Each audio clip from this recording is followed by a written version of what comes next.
So basically what the dispensers do, and this is an example of a self-serve setup. So what you're going to do is you're going to work off your city water pressure. So if you're using a Venturi type system with a air pump, a flow jet, or one of those, this is essentially going to take place of that system. It's an on-demand system, so you don't have to have a pre-mixed, ready-for-use bucket of mixed chemical. You're going to have a line that goes into your soap drum. You're going to have your city water line coming into the Dosatron. And then the discharge side with the mixed chemical going out is going to go to your existing solenoid product manifold. So you're going to pull your water line, attach it here, and run your product line, your mixed product through the solenoid manifold. So let's just say, for example, this is going to be used in a pre-soak. You're going to use one Dosatron for every chemical. So you're not confused. You don't need one for every bay. You need one for every chemical, and your solenoids are going to dispense it to the individual bays. So let's say this is pre-soak. Somebody goes into bay number 1, they turn pre-soak on. That number 1 solenoid opens, and as soon as it does, it allows the water to start flowing through the injector. As that water is flowing through, it's moving this piston up and down in a vertical stroke. And as it's operating, you're going to hear this noise as the piston's moving up and down. This plunger that's attached to the bottom of it is riding inside of this injection stem. So if you picture this moving up and down, picture it just like a hypodermic syringe at the doctor's office. Same exact theory. It's creating a vacuum, it's pulling up your chemical concentrate into the body here, it's mixing it internally, and then dispensing it directly out to the bay. So again, it's going to be on demand. You don't have to have a tank full of premixed chemical. You don't have to use an additional secondary pump to move it from that tank out to the bay because your city water pressure is supplying the energy to drive the pump. No air, no nothing? No, the only place that you would use air would be is on a foaming application where you're injecting air into the chemical. That would remain the same, just your chemical side would change using this type of dispenser, but your air would just be for the injection point. Your adjustment is made right here, and I could pass this around. You're welcome to look at it and play with it. You have a graduated stem here with a laser etched graduation on it with a little index window. This particular model is going to cover most of the chemicals used in the car wash industry because it falls from 50 to 500 to 1. Some of your wheel cleaners are going to be a little lower dilution, 20 to 1. We have an injector that works for that. Or some of the ultra concentrates, some of the waxes now are running up over 1,000, 1,500. We have a unit that'll actually go from 300 to 3,000 to 1 to really lean out your chemicals. But they all get adjusted the same way. You just dial this up or down, line up where you want your dilution to be, and lock this little lock collar. The big feature of the Dosatron is if your water pressure changes. Every car wash, every factory in the world, all day long, your water pressure is going up and down. If it does, the speed of the piston stroke or the frequency of the piston stroke increases with an increase in flow or decreases with a decrease in flow. So if bay number 1 turns on, your piston might be moving up and down at this rate. A second person goes into bay number 2 at the same time and turns on pre-soak, and that opens. Now your demand is doubled because 2 bays are going, so the piston stroke doubles. And that's how it maintains that consistent mix of water to chemical. It automatically compensates. So if you want to... You're going to have a steady flow of product coming out of the nozzle? Out of the spray nozzle in the bay, right. Right, exactly. Now... And as the pump's going up and down, you're not getting a pulse at all? It's just You shouldn't get a pulsation if your water pressure gets really low, and I'm going to be perfectly honest from my experience, my city pressure was awful. I mean, I was starting with 20 psi. I had an undersized main. So what I ended up doing to address that is I went to local Home Depot, one of those. I found a little booster well pump for like 300 bucks. So I just used my city pressure and ran a line up to all my Dosatron pumps, boosted pressure with that little pump. Now it was perfect because now my pressure was always consistent. Foaming was easy because your pressure was consistent and there was no fluctuation in the spray pattern at all. Your gauge just for water pressure? This one? Yeah, this is a water pressure regulator that's going to be used. I always recommend using a water pressure regulator if it's for a foaming application. Since we're mostly talking about self-serves here, like a foam brush, or if it's a spray foam applicator like a triple foam or multicolor foam, because again, you want to stabilize your water pressure going into the injector so you can keep your chemical to air ratio consistent. You know, so the Dosatron is going to compensate for it, and it's still going to give you consistent dilution, but if your water pressure changes with any proportional dispenser, your air to chemical is going to change, and you're going to see your foam going from wet to dry and changing consistency. So if you stabilize that water pressure going into the Dosatron, you're good to go on everything. If you want to look at that. We'll recommend changing seals out. Our printed literature says once a year. I think from personal experience in the car wash industry, if you change twice or once every 2 years, I should say, that should be plenty. Unless you're just a rockin' car wash that's washing tons of cars, then they're going to wear sooner, and hopefully everybody in here has that problem. This is the seal kit that we recommend. It's should take you 15 minutes to change the seals. And actually, I handed it out. Could I steal that back from you for a second? I'll give it back in just a second. So just give you an example of a typical seal change. Your Dosatron's going to be hanging on the wall. You've got a wall mount bracket with your chemical suction hose going down into your barrel or your 5-gallon drum. You're going to take the nut off at the bottom here and pull your hose off and set it on the side. Naturally, you're going to turn the water supply to the Dosatron off, or you're going to get soaked. I've done it. And then bleed the pressure through the bleed valve on the top of the injector.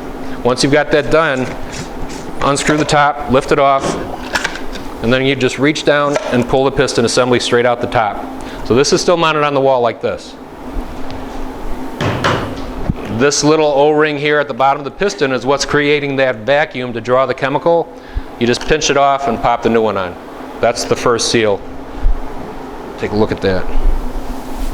Then you're going to go back up to your injector, and this nut that was underneath the hose nut, you're going to unscrew,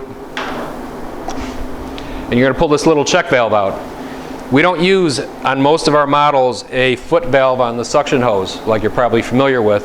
We have a filter there to keep dirt from getting sucked up into the unit, but we use a spring-loaded check valve at the top of the hose, kind of like holding your thumb on the top of a straw.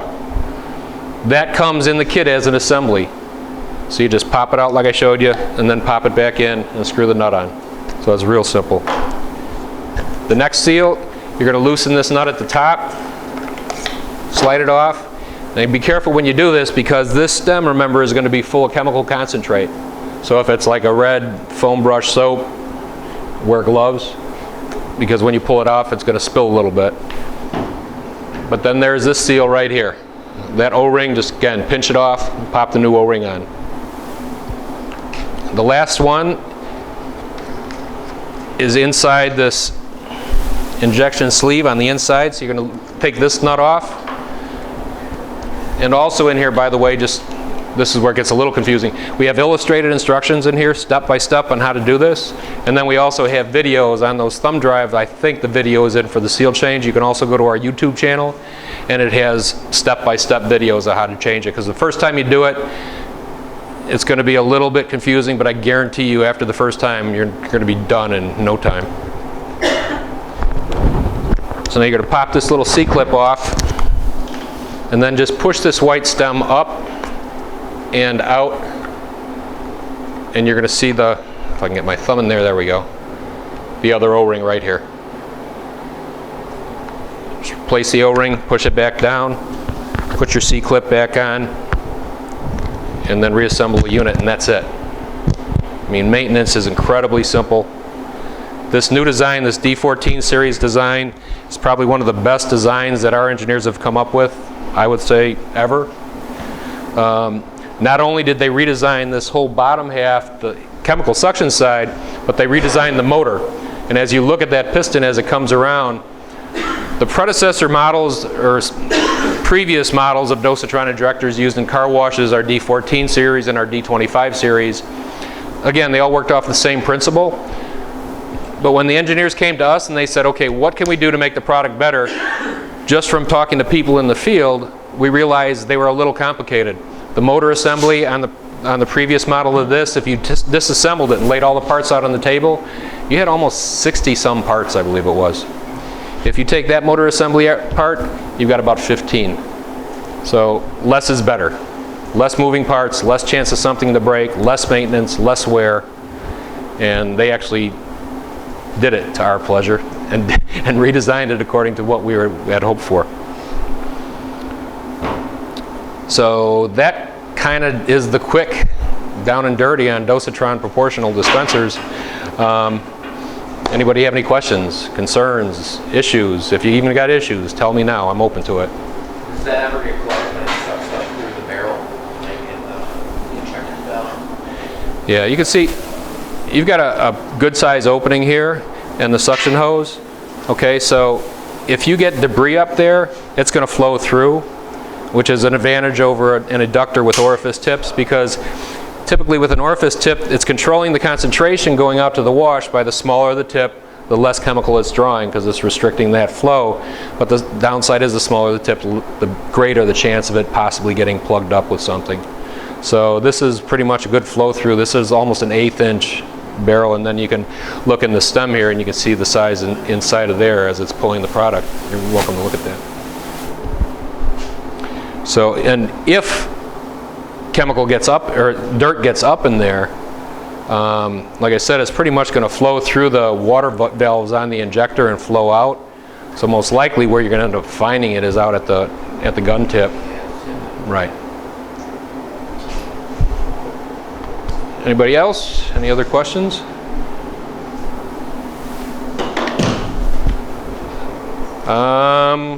We'll do this real quick.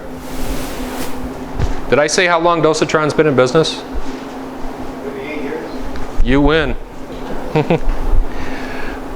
Anybody remember the material that we make the body out of? Polypropylene. You win. What other questions? Let's see. This particular Dosatron injector covers most of the chemicals used in the car wash industry. And this is a tough one. What is the range again? Do you remember the dilution range? 50 to almost one number over 499. 500. Who said 500? There you go. What else? Seal kit. How often do we recommend changing the seals? Once, I think, once every 2 years.